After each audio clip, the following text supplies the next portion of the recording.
Hello, everyone, and welcome to today's episode of I Never Knew But My Dog Did podcast. I am Maureen Scanlon, your hostess with the mostest, or Life Coach Maureen, as most of you know me. I am so thrilled to have my next guest on. First of all, I feel like I should introduce him with an Italian accent, so I may just do that. Um, Everyone knows that I'm big on laughter and humor, and dad jokes are my thing.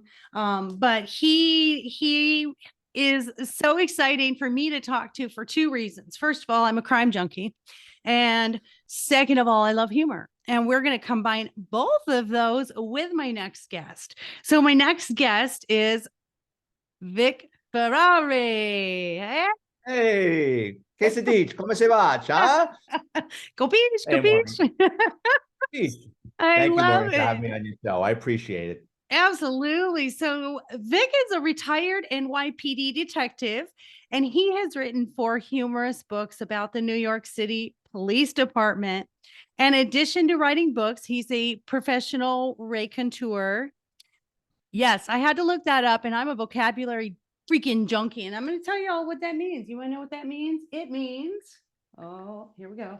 It means a person who tells anecdotes in a skillful and amusing way. Isn't that a fabulous word and a fabulous way to describe my next guest? I love it. He has over 100 podcast, radio, and television interviews, and a contributor to the syndicated radio program Sterling on Sunday. He can talk on any topic in law enforcement. He is amazing. And what I really love, which, as you all know, the dogs are everything.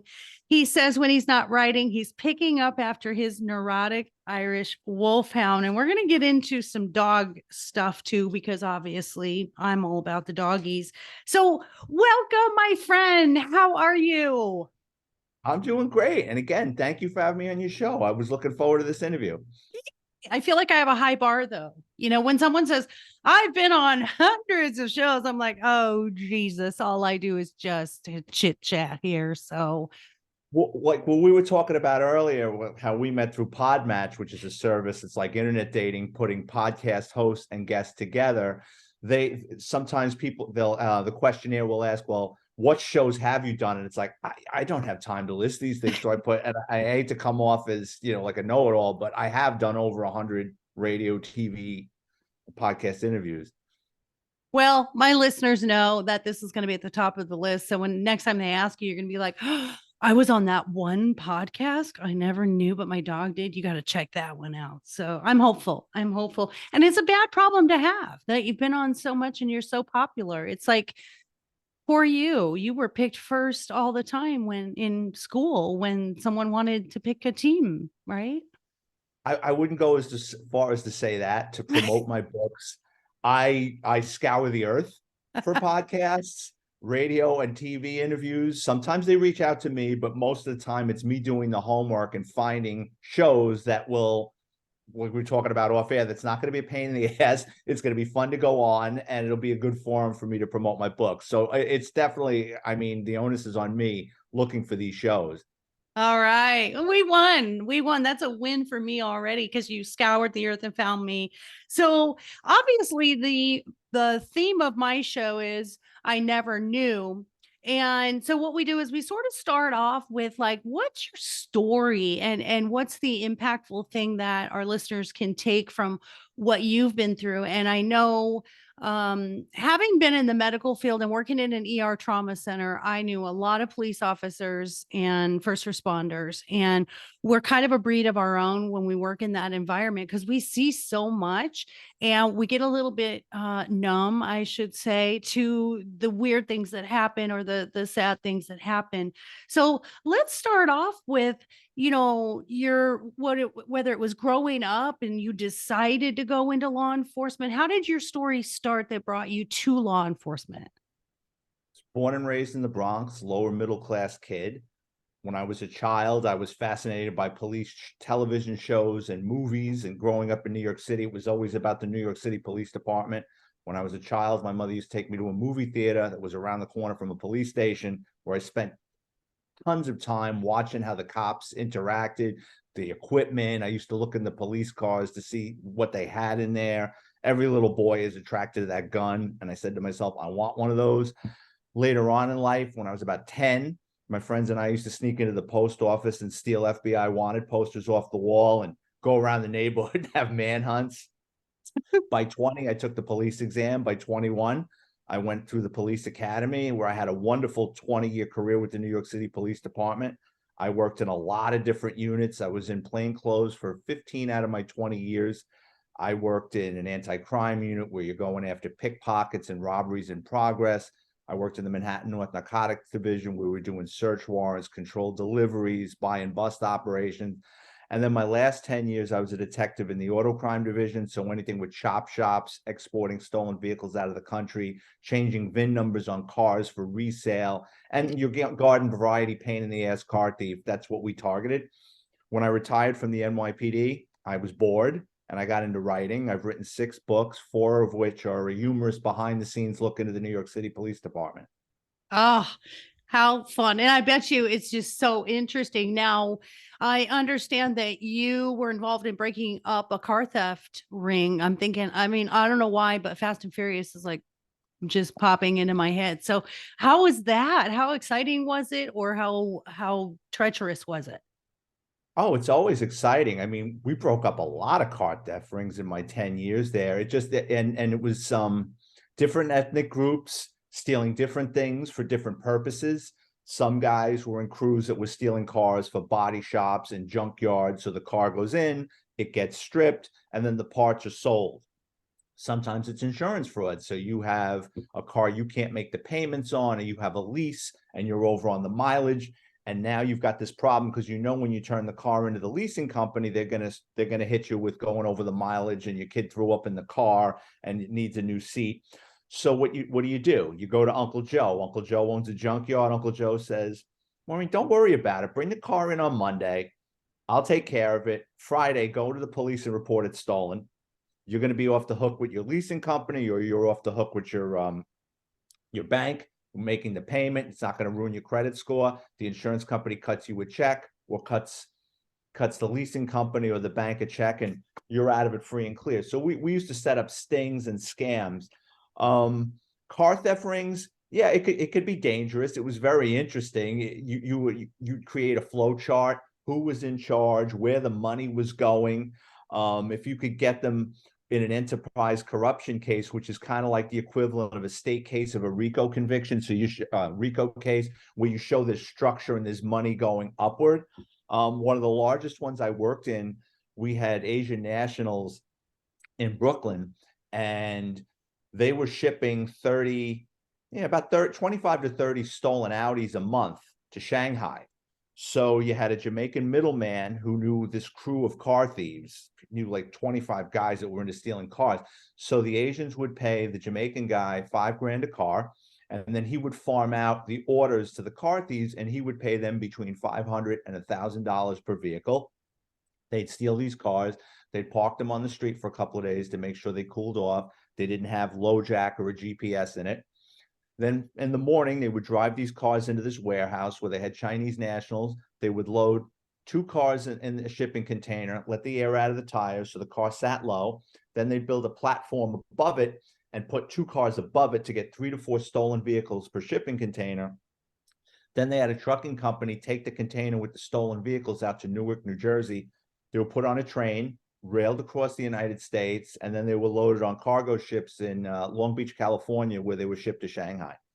My gosh. What amazes me is, these criminal masterminds, if they would take that intellect and that genius that they do and all Oh, those, yeah. all those logistics that they're so good at and put it for something good. Imagine, how different this world could be. It just absolutely floors me. That's so interesting. Now, I want to ask you, were you working there? Well, you had to for 20 years, working during the 9/11 when that Oh, yeah. happened. Yeah. I was there. I was down there walking around by 1:30 in the afternoon.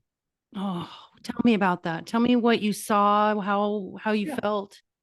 Well, I probably would have perished if not for someone being late coming to work. That morning, my office was in the Bronx, and I was supposed to sign up an informant.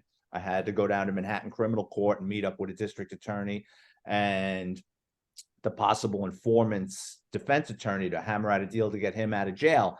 And I was supposed to be down there by 9 a.m. My sergeant didn't come up to the office till a little after 8. And I'm on him. Come on, we got to go. We got to go. We got to drive downtown. We got to find parking. The first plane hit. So then we put the television on and we're watching it. The second plane hit. So we knew it was terrorism at that point. We were told to get into uniform and stand by. And by 1:30 in the afternoon, we were just walking around down there. And it was wild. I mean, it was not a lot of people down there. Everyone had fled below Manhattan, which was eerie. You had debris flying all over the place. It looked like twilight because the sunlight had difficulty getting through all the dust and asbestos and everything else that was flying around down there. Everything was covered in that stuff.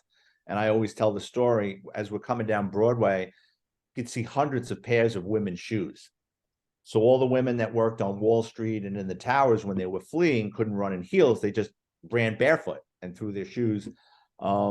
And I always say, when we got up to the pile, it was like that scene in Planet of the Apes where Charlton Heston's looking at the Statue of Liberty head and like, I can't believe what I'm looking at.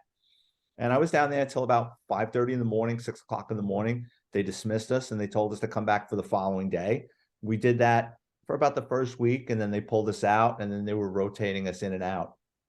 Wow. Were you in the recovery or just, were you just maintaining, Well, nothing was getting recovered security? nothing was getting recovered the first day. Nobody really knew what to do. Yeah, I was on the bucket brigade where we were like ants going up a pile of sugar and just passing buckets of debris that got sorted down the line.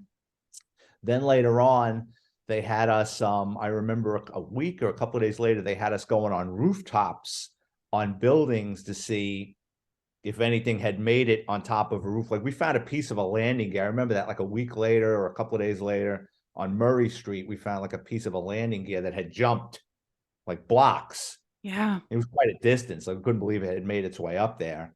At the dump, since I worked in the auto crime division, they had us when the heavy equipment came and they started pulling large sections of debris and trucking it out to this abandoned dump in Staten Island. They had us with different tools like the jaws of life and stuff, and we were opening up these crushed vehicles to make sure no one had perished in the cars. Wow. Oh, that's impactful right there because you don't think about that. Everybody was thinking everyone was in the buildings or, those who had sadly jumped. You don't Yeah. think about, possibly the crushing of people. So that's wow. That is fascinating. So tell me about your most, I don't know, weird arrest or scary arrest, or tell me a fun story that's out of one of your many books. Oh, I've got so many. I'll tell you a funny one. Early in my career, I had just gotten put in plain clothes, and we were getting killed with people stealing cars and breaking into cars in the precinct. So we saw this guy get off the train on Broadway, and he looked homeless. He's bouncing around, he's looking into cars, and he's dusting himself off. And what I mean that is, bad guys, when they're walking around, they'll stop, they'll tie their shoe. They want to make sure they're not being surveilled. And guy dips into a pizzeria for a couple of minutes. He comes out, goes around the corner. I see him with a screwdriver, if memory serves me correctly. And the next thing you know, he's in this car. So we roll up on him. He's breaking it. He's in the car. I forget if he was taking the radio out or breaking the ignition. I mean, it's 30 years ago. I dragged the guy out of the car. I put him on the hood of the car. And when I start searching him, I put my hand in his pocket. I'm like, ow, what the, something burned my hand. And there's like some kind of substance on my hand. I go, what is that? And he goes, oh, I just got a slice of pizza. So he had a hot slice of pizza in his pocket. So when I stuck my hand in, I burned my hand on a hot corner of Sicilian. So that was actually, we charged him. And it was funny because my sergeant goes, you're going to charge him with assault on a police officer for burning your hand? I says, nah, I'll give him a pass on that. It was just funny. Like you never really know what you're going to encounter. Another time I remember my partner and I, we were a couple of blocks off of Broadway, and this is in the Bronx.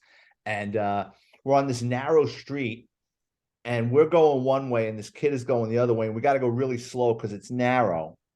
and our windows were open, and the kid kind of slowed down and looked at us, and he just gave us that oh shit look, and he goes, can I ask you guys a question? I said, sure. He goes, where's Broadway? And I go, it's 1 block down. Like, that's the only way he could have gotten there, was coming up Broadway, because the other way it's like through the hills and woods, right? And he drives off, and I go, something's not right with that young man. Let's see if he's lost, right? So we go and we pull him over, and now he's just, he's a nervous wreck.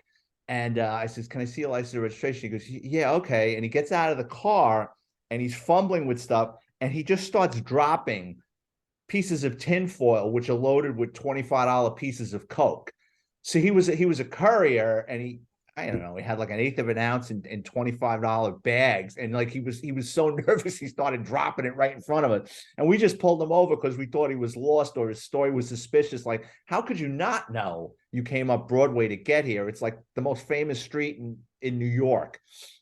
Oh, that's hilarious. I mean, they have that show Dumb Criminals. Do you find that your intuition, like, 'cause I know in law enforcement, they say, a lot of it is intuition more than even training. Do you think your intuition came into play more than some of your training at times? Yeah, absolutely. Training will save your life. Training, especially with tactics and muscle memory, because you know exactly what to do. You don't hesitate. It's been drilled into you to take cover. It's been drilled. There's so many things in training with muscle memory. As far as making arrests and being a good detective or investigator or cop, oh yeah, it definitely boils down to intuition. I mean, I grew up in the Bronx, not the South Bronx, but I grew up in the Bronx. I was a city kid. The New York City Police Department at any given time hires anywhere from 250 to 2,500. We hire in bulk. And usually, I mean, I don't know what the demographics now, is with the New York City Police Department, but when I got hired, we used to get a lot of people from Rockland County, Orange County, Long Island. They weren't city kids. And don't get me wrong, a lot of them turned out to be really good detectives and investigators, but I always found that the city kids, the ones that grew up in the 5 boroughs or like Yonkers or close to New York City, you definitely knew how to read people better because you grew up in it. Yeah, that's true. That's true. Like, you can always see something in someone else that you've experienced. So I totally believe that's true. Now, what do you think is better about law enforcement today than when you first started? What advancements do you feel like we're doing a really good job at? I think law enforcement's gone backwards with a lot of things, but as far as what is better, oh, definitely the technology. They have so many more tools now at their disposal. So I worked in auto crime. So sometimes some of our cars were outfitted with a little mobile digital terminal that sat between the driver and the passenger, and you could run plates. You could run license plates, you could run driver's licenses, and that's how we got a lot of hits on stolen cars.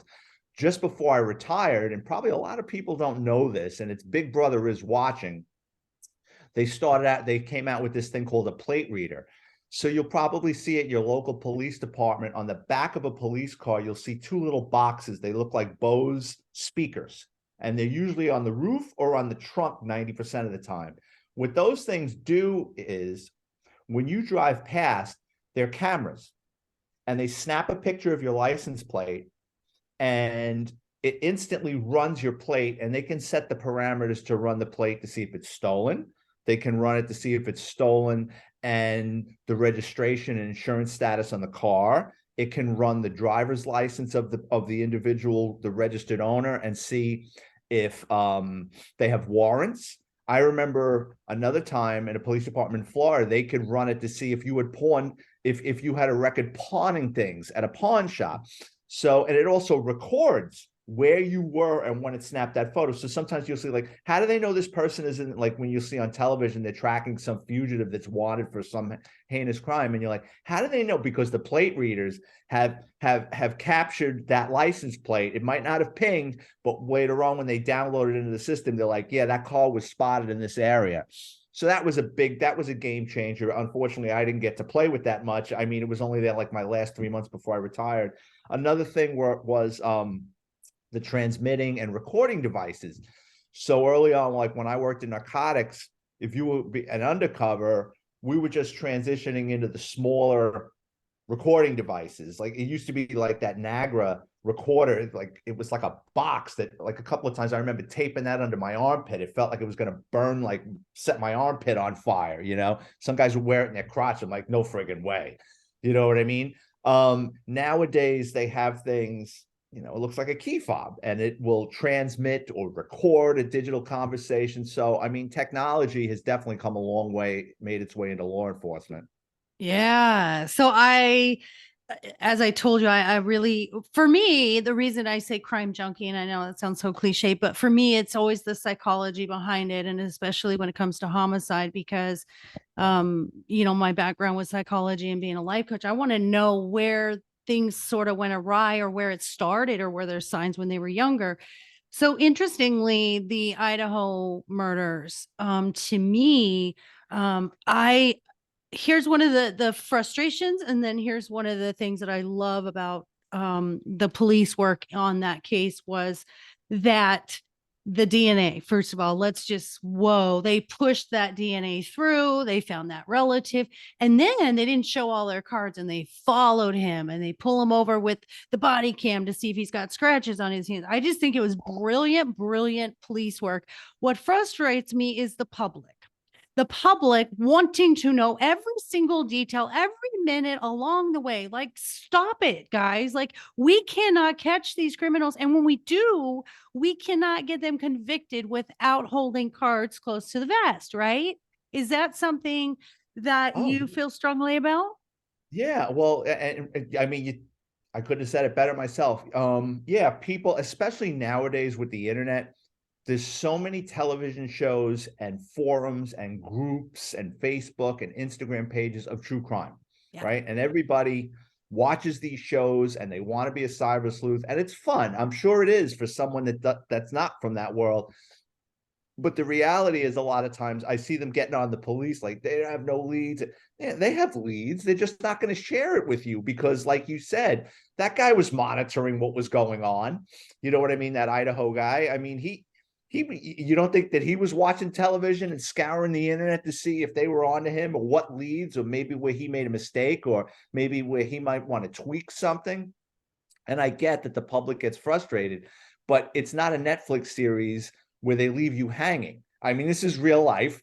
You know what I mean? This is life or death. This guy could hurt somebody else, or this guy could get off scot-free if people start getting them throwing and injecting themselves into the investigation and contaminating something. Like, oh, I know he had a cabin somewhere. Let's go up there. You know what I mean? And the police don't know about it yet, or the police are surveilling something, and you get these true crime enthusiasts that go up there and walk all over something. Now that didn't happen, but I'm just giving you like what could happen. Right. So, and I also think like this guy that's been accused of this, he strikes me as somebody that's watched one too many episodes of Dexter, and he wanted to throw himself into that world to see if he could Ooh. get away with it.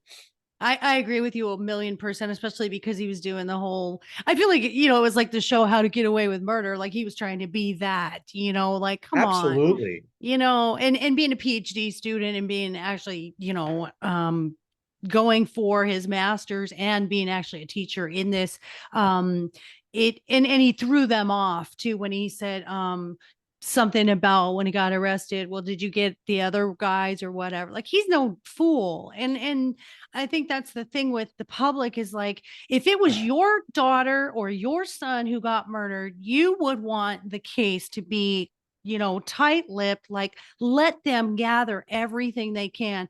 This guy is not a mastermind, let me tell you. I mean, he left a trail, like, of breadcrumbs right to himself.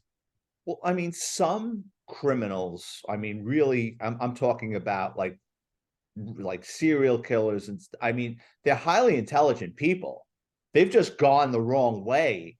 And I mean, I've locked up people that have committed homicides before, and there's more, and they're not going to tell you. People think on television like they'll watch Law and Order, and at the end the guy says, I did it, and I'm glad I did it, and I did this and that. Does that happen? Once in a blue moon, but for the most part, someone that's a sociopath, this is how they roll. They're not going to tell you, you know what I mean, unless you absolutely have them in a box, and they're never going to go anywhere. I just watched that episode. It's on Netflix. It's called Crime Scene, the Times Square Killer. Actually, my old partner is a homicide investigator. He narrated that show. Um, that guy who was a serial killer, he's been in New Jersey State Prison for decades, and only now he's starting to confess to some homicides he committed in New York. Why?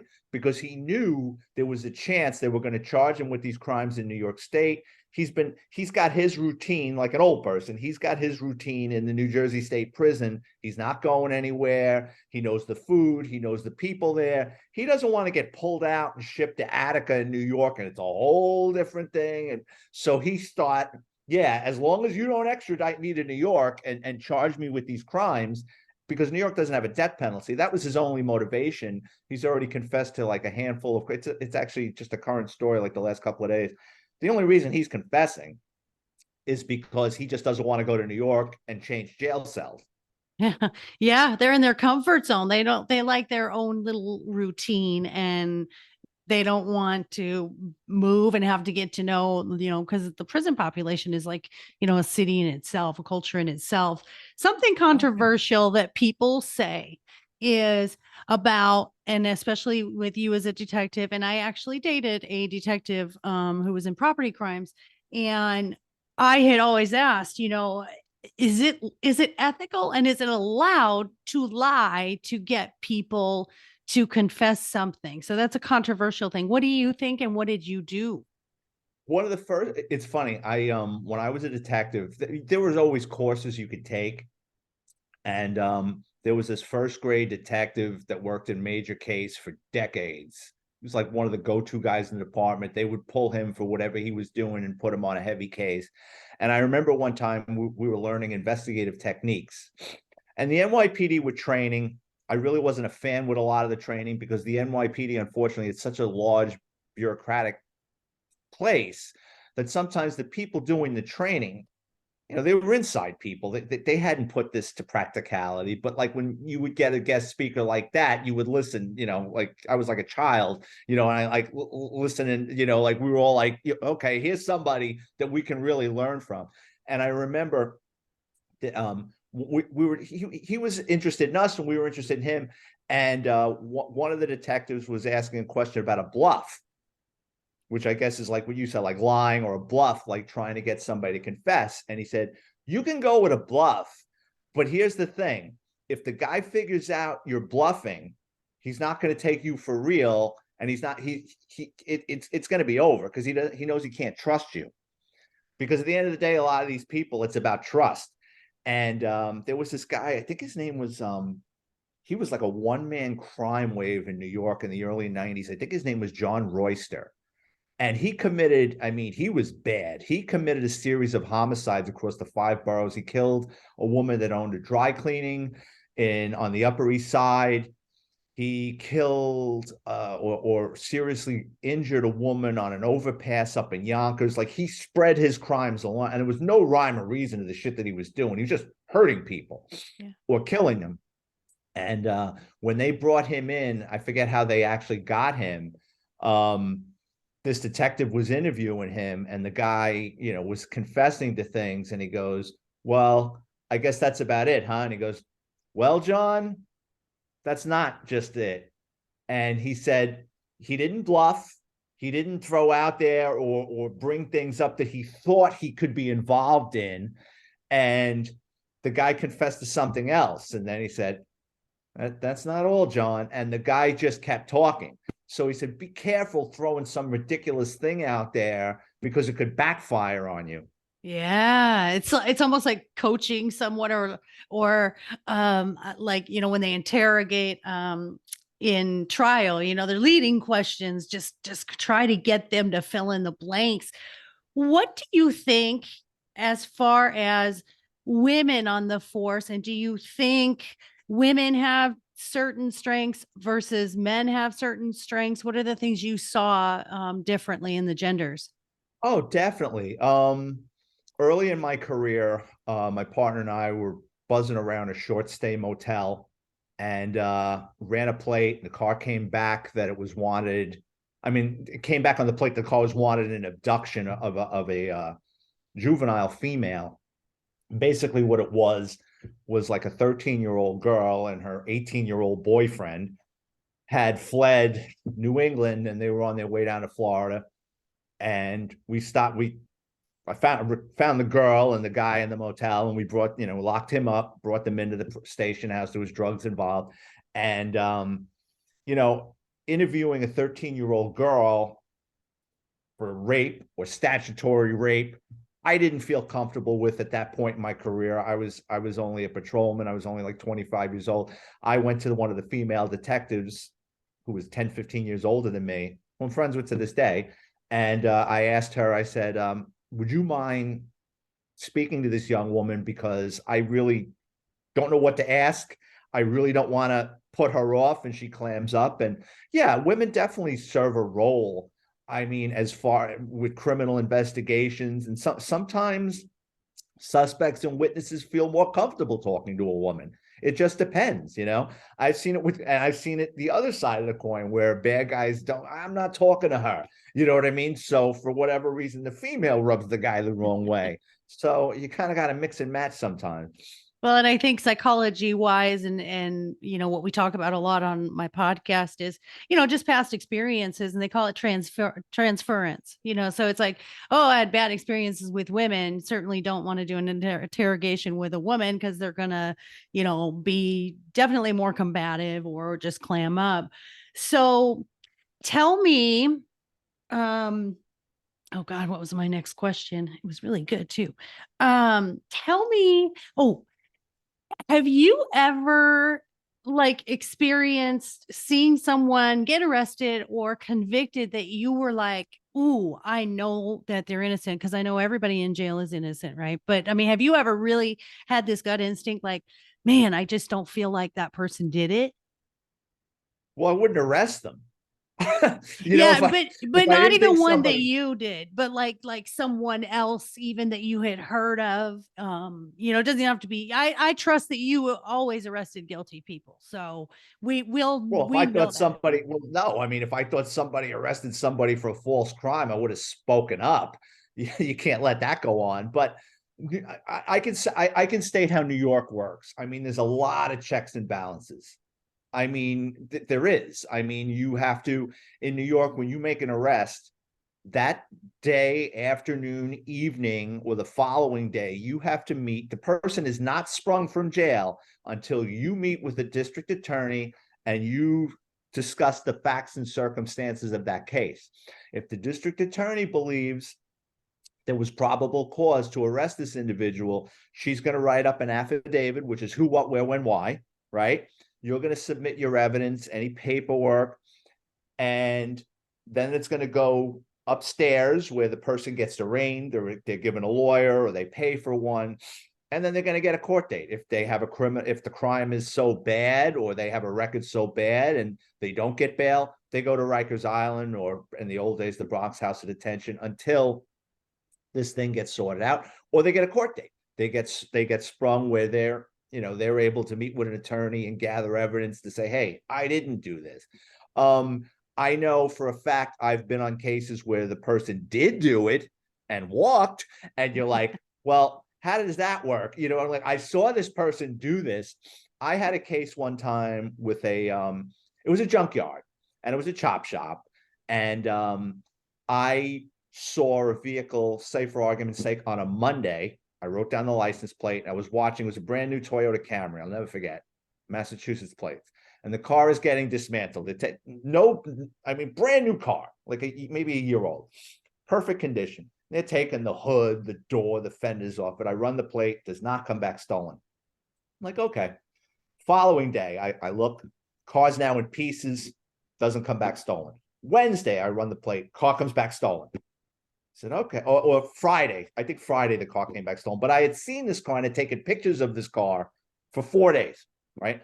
The woman walks into the police station on Friday morning and says, Thursday night, I parked my car in front of my house and now it's missing. I don't know who took it. Well, that's a lie because the car was in there on Monday, Tuesday, Wednesday, getting chopped up into little pieces. So that's a give up. That's insurance fraud, right? We let her file her. We said, all right, let's see if she made a mistake. So we let her file the report. She reports the car stolen, right? A couple of days later, I get a warrant. I hit the place. I recover a couple of parts of her car, right?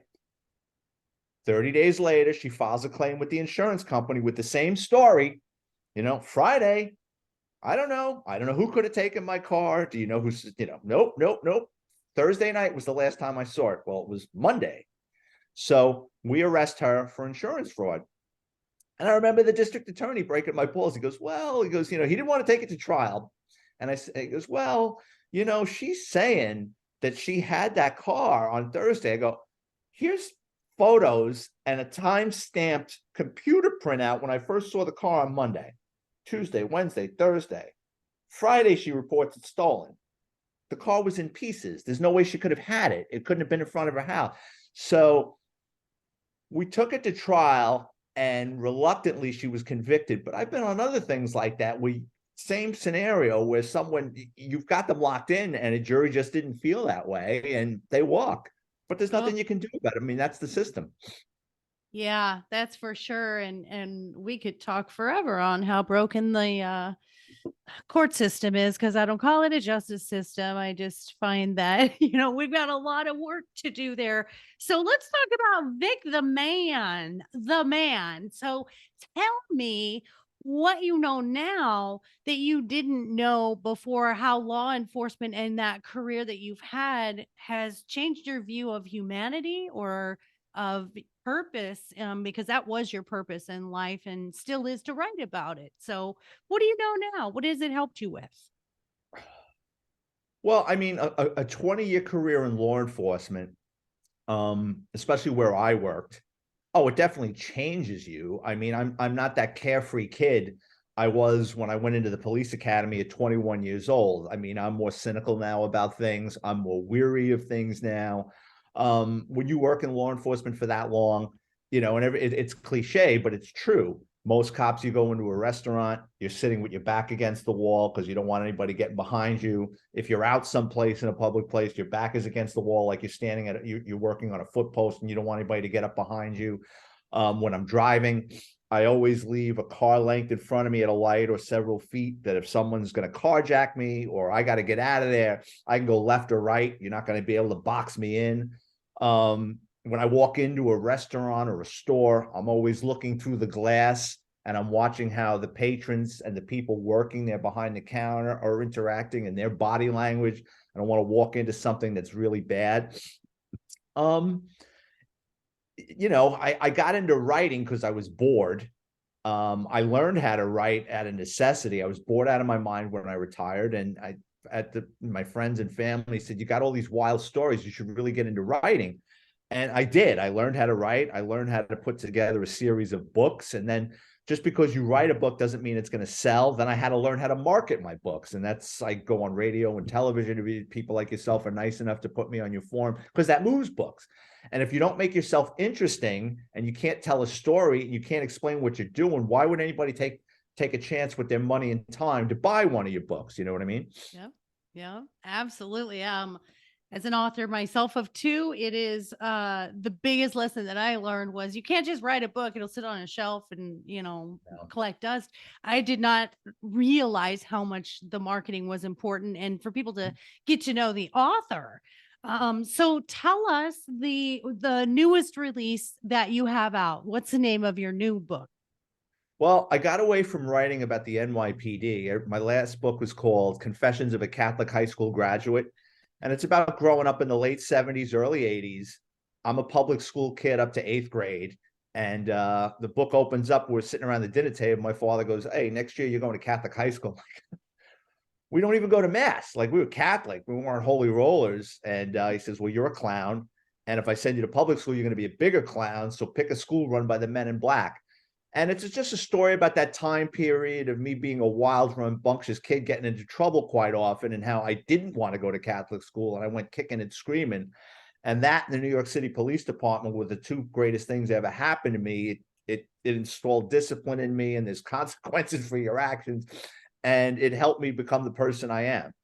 Yeah, that's really great. I love that you say that because you know, we could go one way or the other. And I'm sure you saw it a lot, in your neighborhood. It's like you got a fork in the road. And, I love that your parents were like, we're going to kind of get you on the right road. And I'm sure your family was so proud of you and probably to this day is so proud of your service. And Well, that fork in the road was a salad fork. And in my neighborhood, you either went civil service, a certain percentage went on to college, and then the rest got involved in organized crime or bummed around the neighborhood.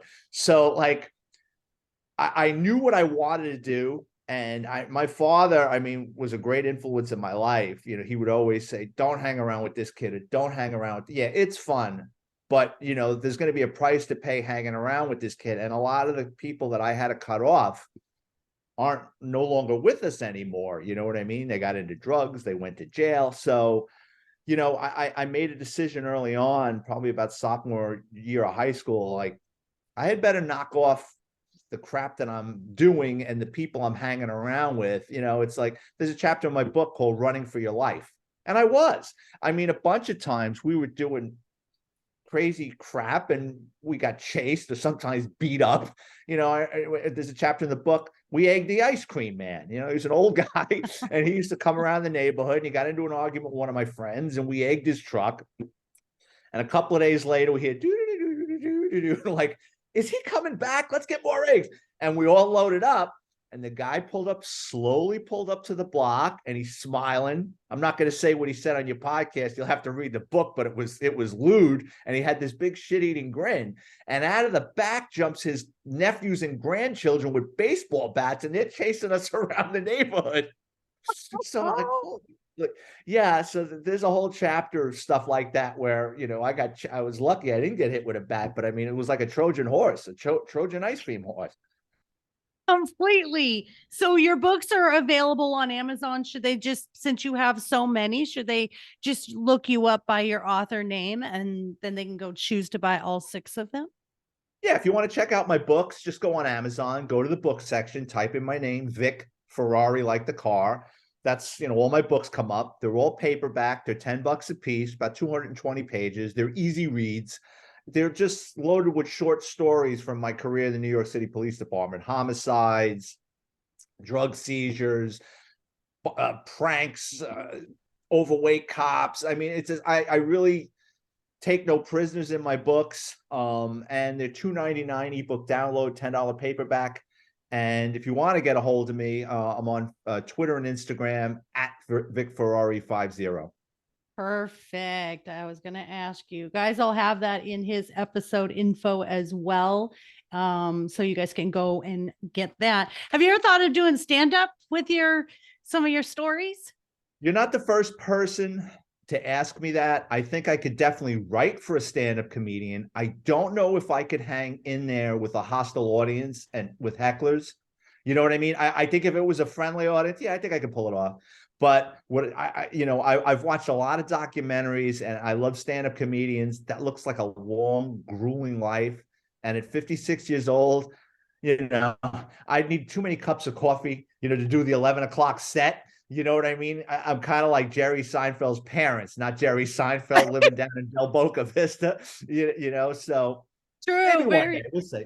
Very true. It was a bucket list thing of mine, and I did it one time. I did some stand up, and it was amazing because my spiel, or whatever you want to call it, is bad relationships, and that's why I'm a relationship expert, because I had so many bad ones, and my picker was broke, and so I would go on about picking or dating over 40 was like picking apples out of a dumpster. You just look for the one that's least bruised.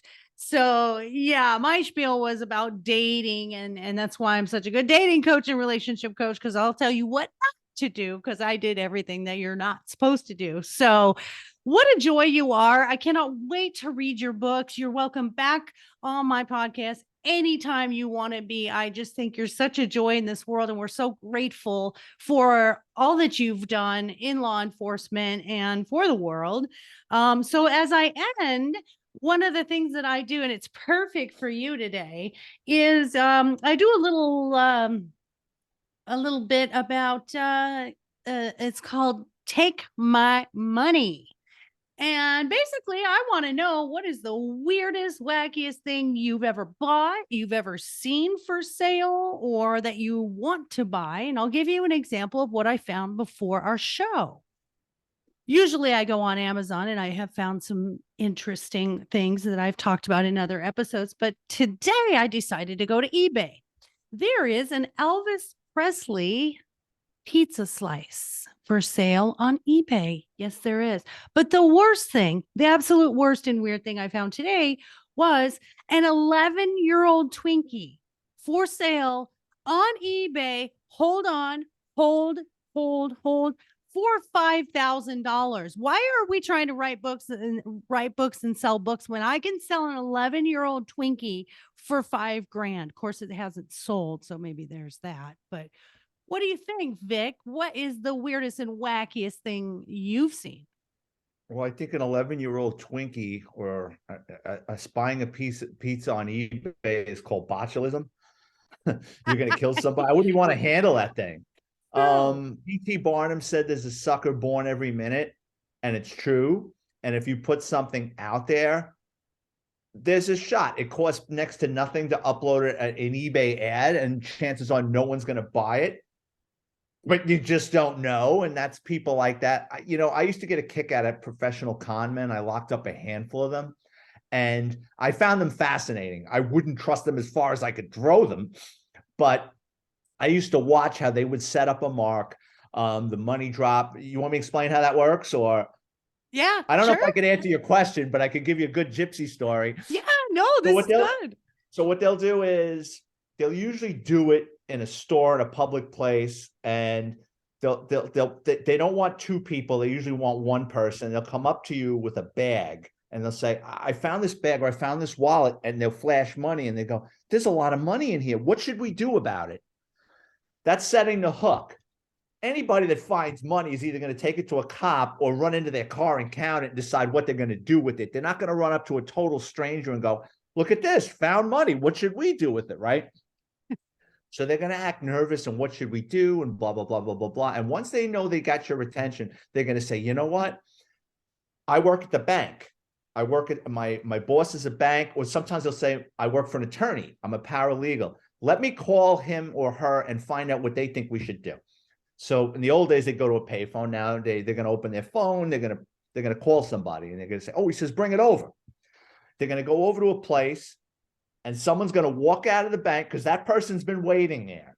They don't have an office there. They're going to come out of an office building, or they're going to walk out of the side of a bank. It's the same way gypsies sell cars. They'll send you to an address and they'll walk out between two houses. They don't live in either house, but they want you to think they live there. So they'll come out and they'll go, if nobody claims this money, they'll give you some bullshit legalese, but usually the gist of it is, if nobody claims this money in 24 hours, you can split it minus my cost. I'm going to put this in escrow right now. And if nobody claims it, say it's 5,000, I'm going to take 1,000, or I'm going to take $800, and the two of you are going to get to split it. But, there's got to be some collateral with this. And, if the police claim this, I got to file paperwork and stuff. So you're going to have to give me, whatever, 500, 100, whatever it is, good faith money. And I'm going to put that in the escrow in the event that someone claims the money. I don't want to be out my court costs. And usually that person will say, because it looks like 5 or 10,000, they're going to cough up 1,500 or 500, whatever it is. He's going to go back into the office. It's being painted. He's going to give you some crappy paperwork and they're gone. You're going to come back the next day. No one's heard of this guy, and they're into the next city doing the same thing. Wow. Gosh, it's just intricate. I just can't get over and I know I should know because studying psychopaths and sociopaths, I mean, they're always 10 steps ahead. They know what the questions are going to be before they come. Have you ever been scammed? I know it's hard to admit. No, not scammed, but I got my car stolen. The day I graduated the police academy, I got my car stolen from me. So 21 years old, graduate the police academy. My parents are there, the photos and everything. We go back to the Bronx. My parents didn't have any money. My father gave me like, and this is again 30, almost 40 years ago. My father gives me like $20 and he says, go take the film to the photo mat. Remember that, right? Yes. Go take the film because they had like a disposable camera. Go take the film to the photo mat, drop that off, and go pick up Chinese food. Shows you how long $20 would last, right?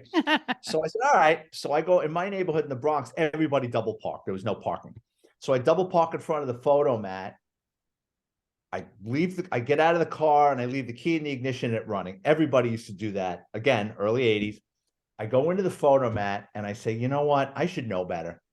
I'm a cop now. I shouldn't be leaving my keys in the ignition. I turn around and there's a guy with a hoodie getting into my car. I go, oh shit.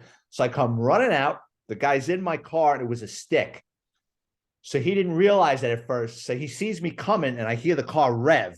So I'm like, there's a chance he doesn't know how to drive a stick, right? So I pull my gun out and I try opening the door and he's getting it in gear.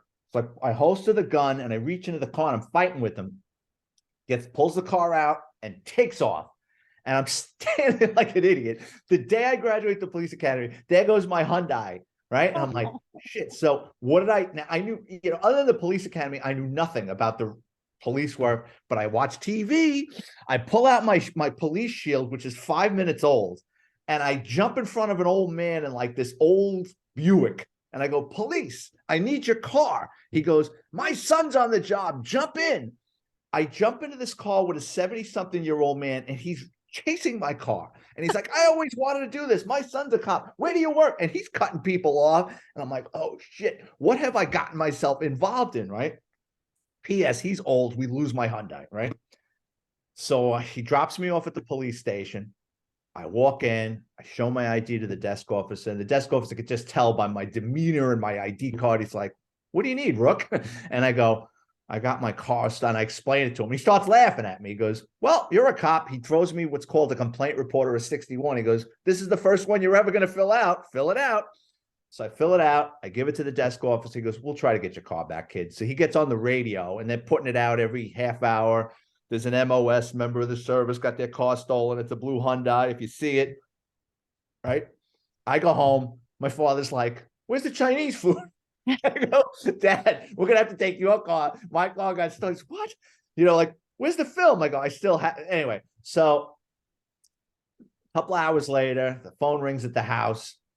Got your car back. So I go back to the police station. They go, we got your car back. Kid took the radio. We locked him up. And the funny thing is, I went to middle school with the guy that stole my car because he did look familiar. What had happened was he turned into a crackhead. He was just roaming the neighborhood looking for an easy mark. I made it easy for him. I left the keys in the ignition. He must have seen me get out of the car and noticed it was the dead of winter. So you probably got the condensation coming out of the tailpipe. Helped himself to my car and my radio. But I got my car back. So yeah, I got scammed. That is the best story ever. That's like a movie. That's like out of one of the old crime shows from back in the 70s and 80s that you and I are familiar with. Here I am, 21 years old. I'm still on probation and I'm commandeering cars. Like, that's television crap. You're not supposed to do, but I didn't know any better. You know what I mean? The police academy didn't address it. And what's funny is, like, in my books, I always bring my parents into the stories. Like, there's a story from one of my books. I go for my narcotics interview with 5 years in. And when you go to narcotics, they do an extensive background check on you. I mean, even probably more thorough to get hired, because now you're going to be working with drugs and money. Yeah. They check your credit history, all sorts of stuff. So, and they also push your buttons at these interviews to see, because you're dealing with a lot of prisoners. They want to make sure you're well-adjusted, you know what I mean? So I'm going for this interview. And there's a lieutenant from Brooklyn Narcotics, and he's looking at my paperwork, and he goes, he starts asking me questions about my dad, and, your dad with his criminal history. I'm like, my dad's a butcher. My dad's never been arrested before in his life. And he goes, oh, yeah? He goes, well, ask your dad what happened in 1950 something. I'm like, so I go home that night, and I'm telling you, it was like an episode out of Seinfeld. I'm starting to ask my father questions. He goes, yeah, it was a long time ago. And my mother starts getting worked up. She goes, mind your own goddamn business. And as I'm trying to get this out of my father my mother's like, "What are you, a cop?" And she's like slamming pork chops down on the table, like trying to distract me. And my dad got in trouble a couple of times as a young man, and he straightened out his life. But I didn't know this crap, and I find this out 5 years into my NYPD career, and it's like I'm like in a floor show at dinner theater with my mother yelling at me, "Mind your own business," and my father's trying to explain it. And he's embarrassed. So my father, the day I graduated the day I got promoted to detective, or he haunted me. Is there parking down there? Is there park? I'm like, Dad, just go down there and find a spot. I'm telling you, if I get a goddamn parking ticket, I'll take it to the police commissioner. I'm not putting up with this shit. So, I mean, I incorporate my family into, because they're crazy, into my book. It does. It sounds like Jerry Seinfeld. I could just see you being like, are you my father? Like, oh my gosh. That's why he had you in the Catholic school. He's like, I know what I did. He didn't tell you that, but he's like, I know you're not going to do whatever it is I did. So I love it. Great stories, listeners. He is amazing. Don't forget to look him up on Amazon. Look him up under his author name, Vic Ferrari, because he has many, many books that I want you guys all to read, and all kinds of social media. If there's any other places that they can find you, reach out to you, let us know. Okay. Yeah. But I mean, I got a Facebook page, but I don't even know the address. You just type in Vic Ferrari. Perfect. All right, listeners. Well, that's going to do it for us today. I hope you had as much fun as I did and got lots of information on the inside information of a NYPD detective and officer. I just think it was super exciting. I knew this was going to be a great interview. I was looking so forward to this. Guys, if you need any life coaching, dating coaching, relationship coaching, self-esteem, self-image, self-confidence, all the good stuff, you know where to find me. Lifecoachmaureen.com. And of course, my books. My dog is more enlightened than I am, and my dog is my relationship coach. Are both available Amazon, Barnes and Noble, Walmart, Target, and Outskirts Press. And that'll do it for today. Everyone, take care of yourselves. Be well, be happy, and be safe in the spirit of today's episode. Be safe out there. Be situationally aware, please. So take care until next episode, guys. Leave your comments, leave your reviews. Love you all for listening. Until next time.